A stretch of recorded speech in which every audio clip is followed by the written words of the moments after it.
50 miles and 4,000 feet of climbing. I participated in the Filthy 50 presented by Quick and Dirty. And I gotta say, that was a ton of fun. Let's get into the race. 3, 2, That's 1, a beginner. off you go. That's a beginner. All right, so this is gonna be a race recap kind of video. As you can see, Luis is out in front here in the Day of the Dead kind of Mexican skull thing going on in the black jersey right here. Oh, it just got cold.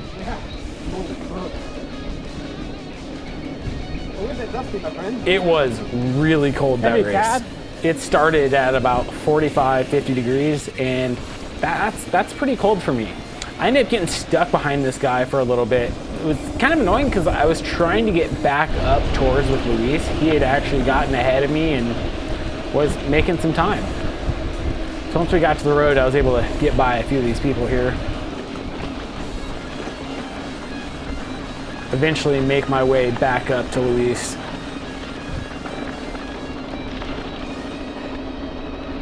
Let's go, buddy. Stuck back there. Little did I know that that would be foreshadowing for the first bit of this race. One more. You're gonna see I passed a ton of people on this race. Luis wanted to start at the back of our wave, and we were the last of the 50 milers to go out. Whew. How you doing, Luis? My nose. Yep. And yeah, we had a lot of spots to make up after that. Well, good save. That was pretty scary there for a moment. That was a good save. On your left as well.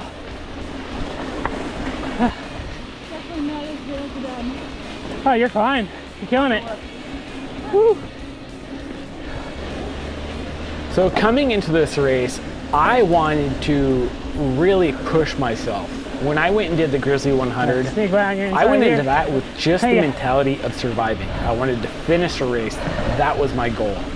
So coming into this race, I was feeling good. I knew I did that race. This one should be easier. So I pushed and I went for it. I really wanted to put in a good time here.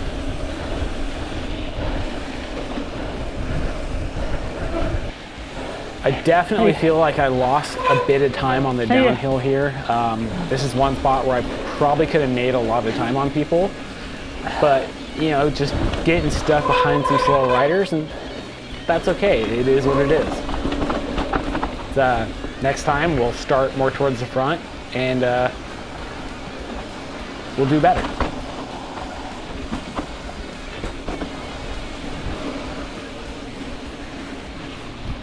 Hey.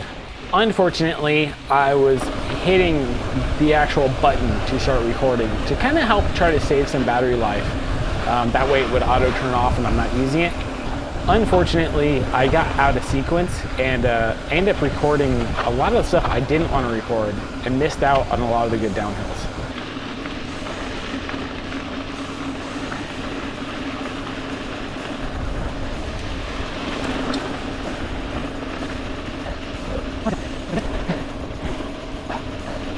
Come by on your left.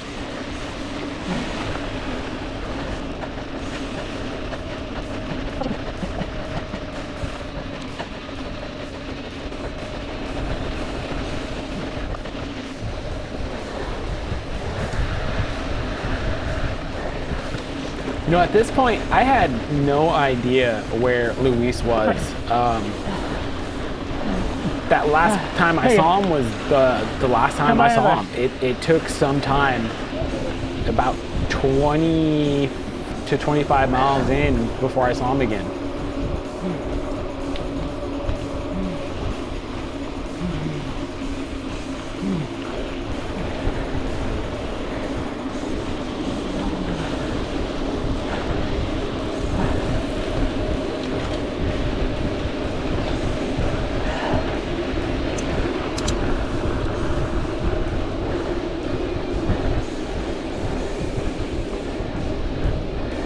Take it by on your left, guys.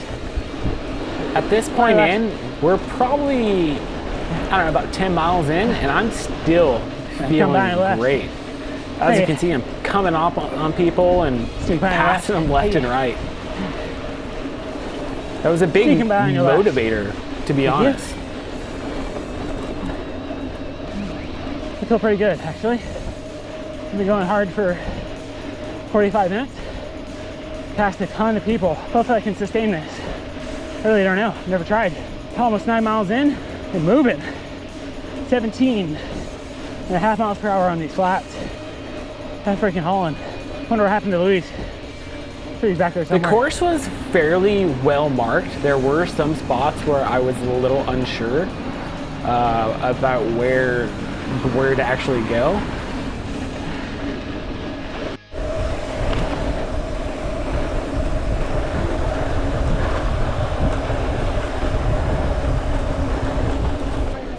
Come by the left. Hey.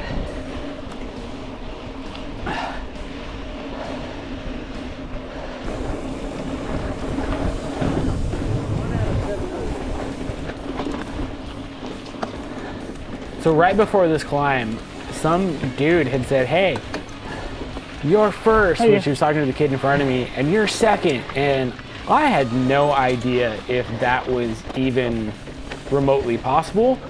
But given how many people I had passed up to that point, I thought it may have been possible. So believing it slightly, but not really believing it, I stuck to this kid's wheel as long as I could. And we ended up riding together for the majority of the race.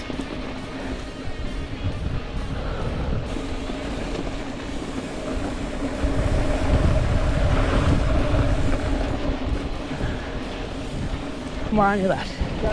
Thank you. I think he said not the cactus part. If he did, I'm sorry. I had an opening and I had to take it.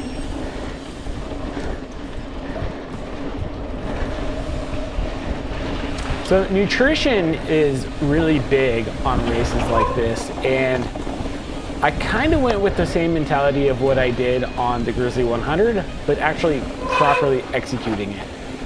I knew that I needed to down gels and some chews, and I also had some Scratch Super Fuel in my hydration pack.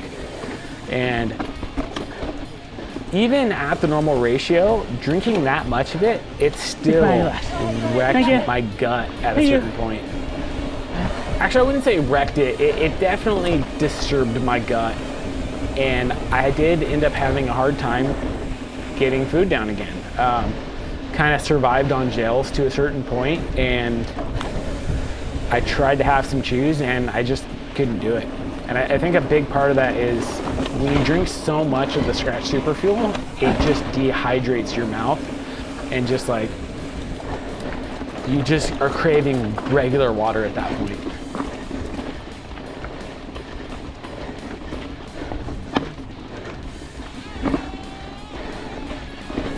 But overall, my stomach was fine until probably the last like 10 miles to go. And at that point, I was just craving water. I just needed pure water at that point. And sadly, with about 5 miles to go, I completely ran out of all water. That was my fault. I was trying to stay a little bit lighter.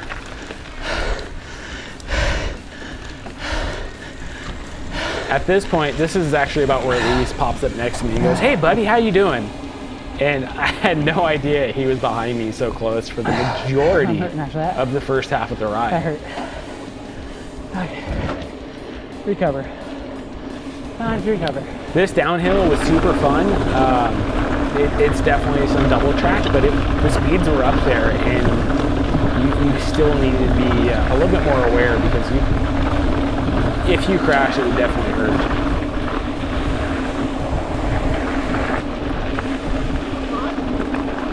Oh yeah.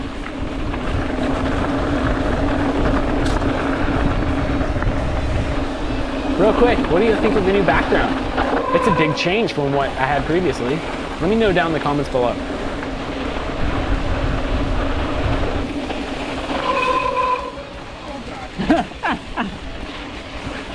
So you can hear Luis right there just lock up his brakes and go, "Oh God."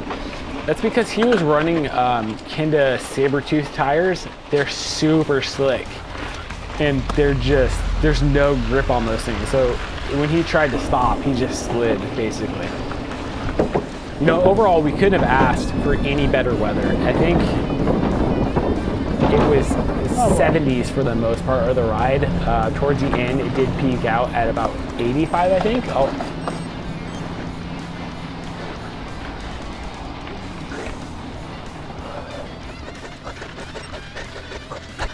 So I've actually been getting ready for these 2 races since probably around June, I think, maybe May. I had signed up for Trainer Road and I was on one of their adaptive training plans. And I gotta say, it worked phenomenally. It was great. I definitely feel a lot stronger now. And even if I'm not gonna continue racing, being able to get to the top of the hill and still feel great and having all that energy for the downhill is going to be awesome.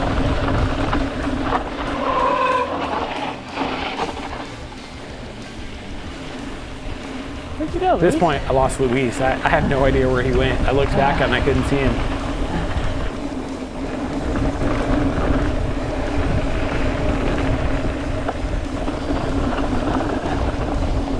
Oh man, I can't believe I did not want to run over that dude's water bottle, but it ended up happening. I'm sorry for that if you end up seeing this video. I gotta say, there was a ton of water bottles that had fallen out of people's bottle cages this entire ride. Like right after where that bottle had fallen out, there were 5 more lined up on the side. I think I saw at least probably 10 to 15 overall on the first half of the race. Oh, good save.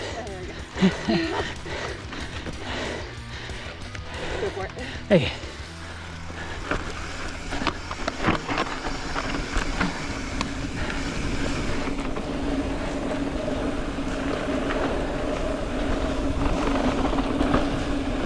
On the first half of the race, my heart rate was super high. I mean, I run a really high heart rate to begin with, but for some reason, it was just super elevated. I don't know if it was nerves or what, but it definitely did affect me to a certain point.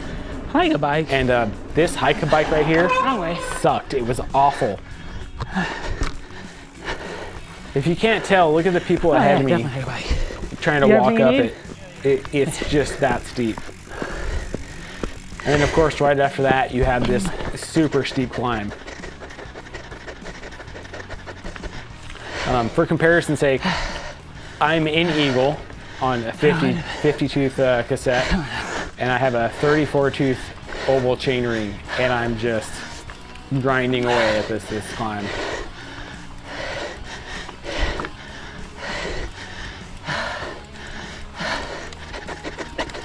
I'm doing my best to kind of keep a high cadence, to kind of keep moving, because I think once you get down to that lower cadence, you're just, it gets worse and it gets really hard. It's really awful. Right now, I'm feeling pretty decent. I'm definitely feeling it a little bit. I'm trying to recover and recoup. Definitely kind of craving some just straight water. I think next time I'll do maybe some lighter Scratch Super Fuel in the hydration pack and a bottle of just pure water. I made a mistake of doing the Scratch Super Fuel plus some Scratch in a bottle.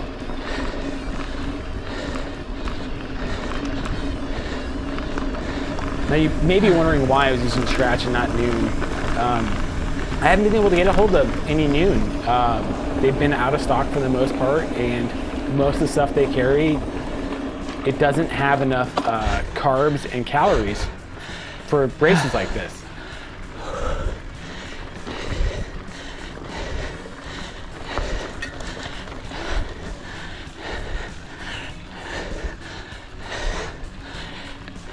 And that is where my battery died. I still thought that, you know what, maybe I am in first. Maybe I'm doing that good. I just need to keep going. I'm not gonna worry about swapping out a battery. I'm just gonna keep pushing ahead. I did break out my phone for this finishing shot right here.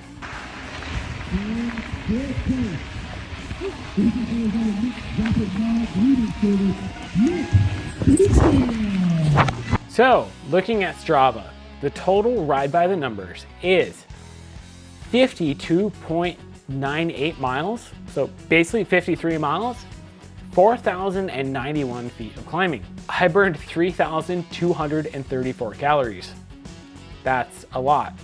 All right, so as far as how I placed in the race, overall, for the 50-mile race, I placed 266 out of 378 people. That's pretty good, considering that in my category, I was actually 18th out of 49 people. So my total finishing time was 4 hours, 38 minutes, and 41 seconds. For 50 miles, that's really fast on a mountain bike. Speaking of something else that's fast, why don't you check out this video right here where I actually go over the bike that I rode on that race. MTB Rad Dad sign off. See you next time.